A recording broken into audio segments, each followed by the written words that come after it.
tell, we have a lot of breaking stories to get to this afternoon. First, the missing teenager from Indian Trail has been found in Missouri and is on her way back home. And now at noon, we're learning about the man police say took her.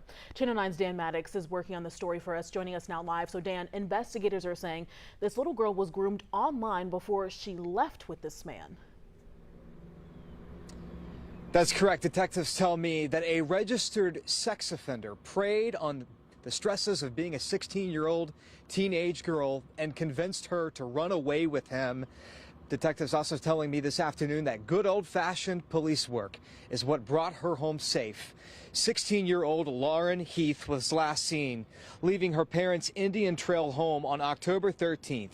An entire community has surrounded her parents, who have been worried sick, understandably, and a missing runaway investigation was launched by the Monroe Police Department.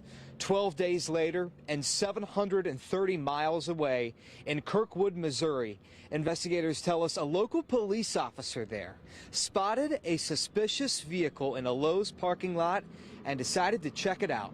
They say they found Heath inside in the passenger seat, and detectives say that teenager was with 30-year-old Christopher James Porter, a registered sex offender.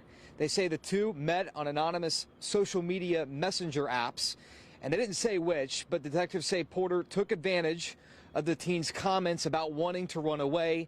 Detectives say he drove all the way from where he lives in Oklahoma to Monroe, North Carolina, where he picked her up. Individuals such as Mr. Porter, they look for this. This is that, they'll look for children that are expressing things on these sites like this, and then they start preying on it. You see these officers standing behind us, we all have children about this age. And when you're involved in cases like this, it's personal. Police say they had no leads on Porter when this officer in Missouri spotted that suspicious vehicle. They say he has been charged. He is in police custody right now, but I've asked what charges he's facing. They're not saying at this time, and they also say more charges will be coming. Lauren Heath's father told our Jonathan Lowe last night over the phone that they are overwhelmed with joy to have her home. In Monroe at police headquarters, Dan Maddox, Channel 9 Eyewitness News. Definitely answered prayers. So many have been praying for this family and this little girl's safe return. Dan, thanks for that update.